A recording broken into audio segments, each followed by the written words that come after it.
I'll still let her introduce herself. It's the one and only Katie Arrington. Thank you, Armando. And to all of you on the panel, I fell in love with Cascade when I went to Navy Gold Coast. And I had an hour or an hour and a half. And I think, Tony, you were there. Yes, ma'am. The girl remembers. And when we were talking, and this is really at the start of CMMC, right? It's really not about a checklist, and Cascade got it, right? It's about critical thinking. And with the MEPs, where did I go that it was a Saturday morning and I spoke at an MEP conference in Atlanta right before COVID.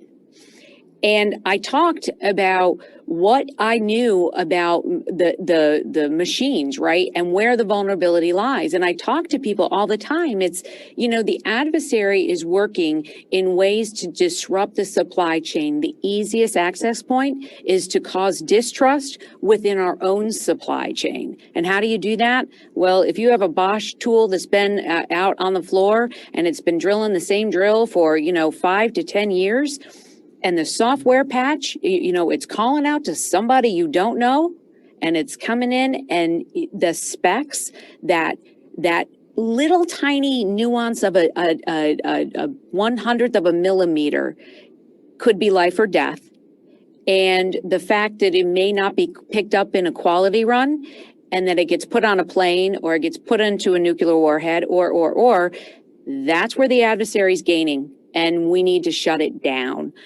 Cascade, what you guys are doing at Purdue, what Maryland is doing, I love Michigan too. There's South Carolina. Who would I, if I didn't acknowledge my own state? But it is a team sport. There is not one of us that's going to solve this alone. And that it's opportunities like this where we can talk to each other, that we actually say, hey, I'm learning this, I'm learning that. The CMMC is great to have an adjudication baseline and a place to get to, but it's about the critical thinking. If you have a machine on your shop floor, right, what we should be thinking about is it connected to the internet? Is there a way that the adversary can get to it? If so, how do we get the risk mitigation strategies in place at the time of relevancy for that small shop floor, the small shop? How do we disseminate that information to the network, right? So that our partners get it. And we have to, I cannot say this is a team sport, and threat cannot be, should not be a 4-letter word. We have to open the comms and understand that the adversary, when I say one team, one fight, they literally one team, one fight. So all in, looking forward to this panel. Couldn't say more about the MEPs, and I will tell you the beeping light is the new secretary is getting ready to walk into the hallway that I'm at. So if it beeps really loud, it's because he's walking by. All right. Well, like I was telling all of our listeners and folks that have been tracking the Hack the Building event, we had General Nakasone talk about the importance of this and the timeliness of this event, the fact that we're giving the workforce, the military, the academia. I was interviewing some graduate students from Johns Hopkins who I didn't realize were deep into this problem set, and they were telling me what they've been seeing in the world and types of things that they're studying relative to securing our nation through all of the different potential vulnerability paths. But this event is about control systems, and then once you get into the control systems and you get into this facility that I'm in, as people started doing yesterday, we have CUI that our students from our Norwich Senior Military College put on different servers and different endpoints, and that's one of the things that we're looking to see if these hackers from all across the country. We have a socially distanced tent out there that's many times bigger than the red teams that are outside, and then we have the folks that are virtually coming into the event. And as General Nakasone and Command Sergeant Major Cheryl Lyons was telling us on Monday, nothing better than fighting forward and fighting, getting the real skill, and that's what this event is all about. And a lot of people thought it was strange that I would bring in CMMC or CUI into the context. But as you'll hear tomorrow, when I have, I won't announce him yet, but someone who's deployed to the White House is going to come over to talk to us about why this event is so important to the nation. You've heard General Nakasone, you heard Chris Krebs this morning talking about what his team has been seeing in the real world in terms of adversarial attacks and probes into control systems to try to get into DoD facilities to then steal controlled unclassified information and other really important information.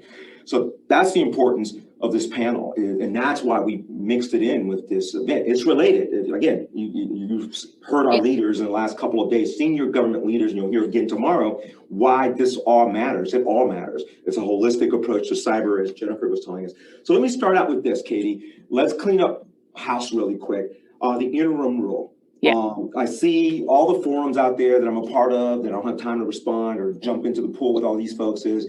So the interim rule right now, I think, has a November 30th sort of date on it, but that's not really the date that people are going to have to comply with, right? Do you know, can you say when they will have to comply with the interim rule? Yeah, November 30th. So, hey, everybody, if you're not paying attention, pay attention. If you have in your contract today, DFAR clause 252-204-7012, and you're looking for an award after December 1st, you better get on the SPRS, the Supplier Performance Risk System. You have to register prior to contract award. You have to do a self-assessment on your implementation of the NIST 800-171.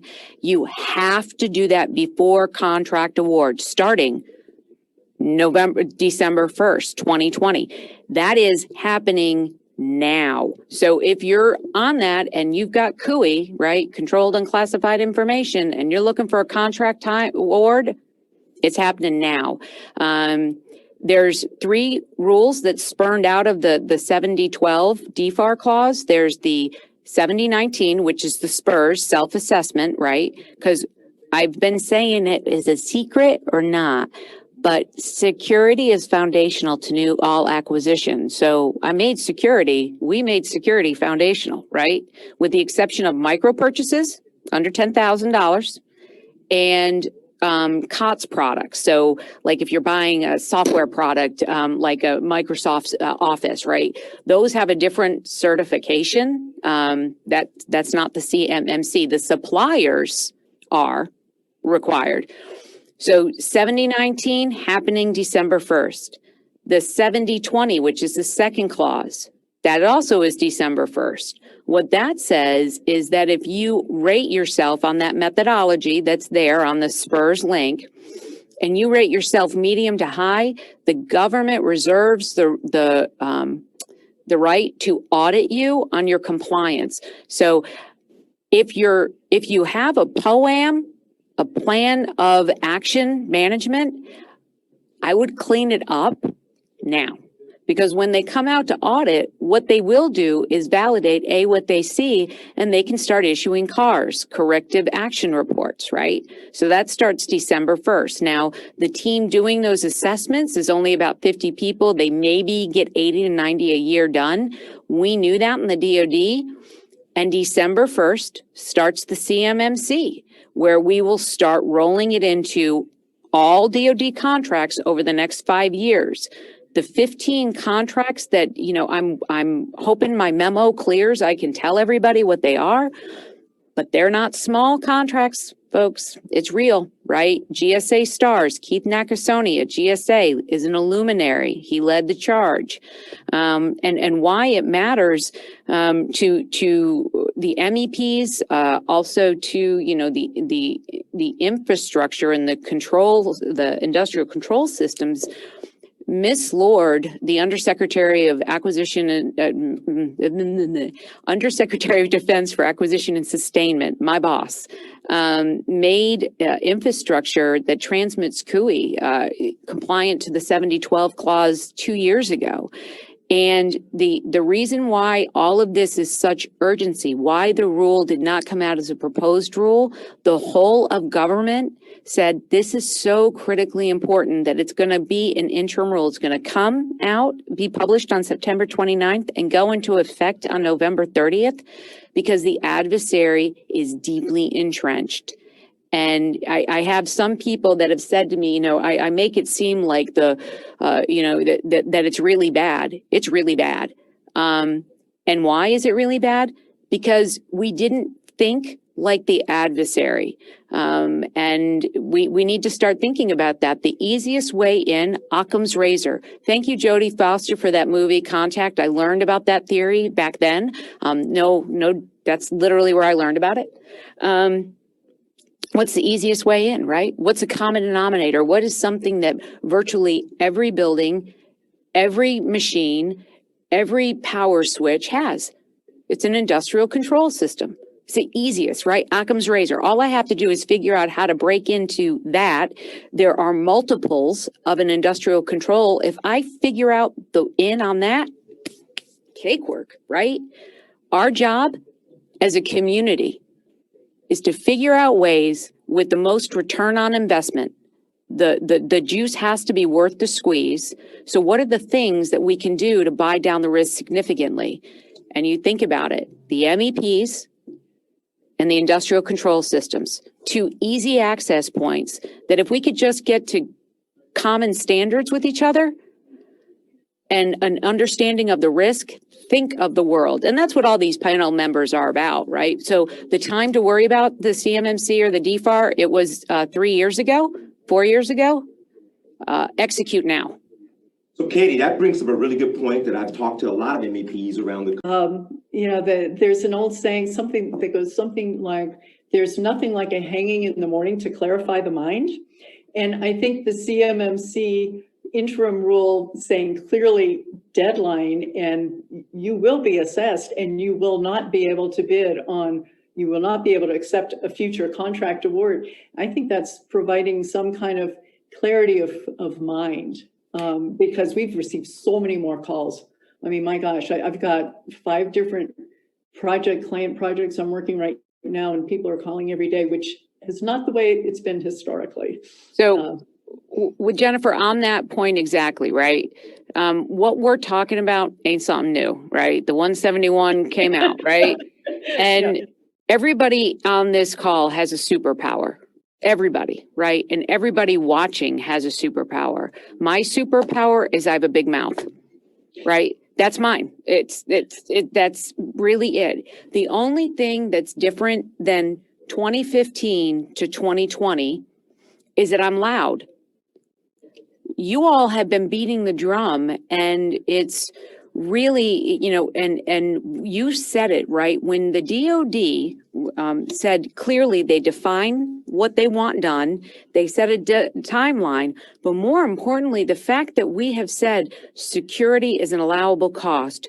You as a community, the MEP is the community, right, are so critical to national defense. You are national defense. You may not realize it, you may not see it, but you're it. It doesn't get any more it than you. And the adversary's targeting you, and they're going about it in such a very, in 2015, I owned a small business. No, was I already in legislature? No, I owned my own small business. I didn't think like I do today. I didn't think 2 years ago like I do today. And we have to realize the adversary is definitely changing the tune on how they come at us. And when they come at the small businesses, they're coming in and they're taking everything, right? They're not just manipulating drawings. They're messing with everything. They're taking everything on your employees. They're following people through LinkedIn to, you know, from research institutions right to your manufacturing facility. So we value you so much that I said, put your money where your mouth is, right? And DoD did, right? They said, we'll make security an allowable cost. Here's the cost associated with it. So the get well is, it's the bell ringing, right? Right now, we put in that federal rule, in the Federal Registry, we put the cost associated with obtaining a CMMC, preparing for the CMMC, and the controls on level 3, 4, and 5, because we understand that. So where it's a little bit disconcerting on, so Chris Krebs spoke this morning, I believe. I'm a big fan of Chris, right? That whole team, Bob Kolowaski, all of them. The challenge is we're allowed to carry a big stick. I can say I'm willing to pay for it, right? Because I had the backing of the Secretary of Defense and Congress. Not every federal agency does. But as a company, and take a step back, and I hate to bogart time, but I think it's so critical. Your manufacturing company may not be, you know, my husband owns a small business in South Carolina, under 5 million, 10 million.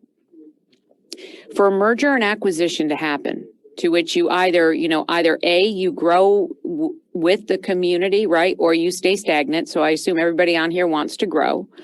As they're looking for mergers and acquisition, as banks are looking to finance, right? So if you have a machine line that needs to be updated, they're going to be looking at your cyber posture. It will become part of how they evaluate you.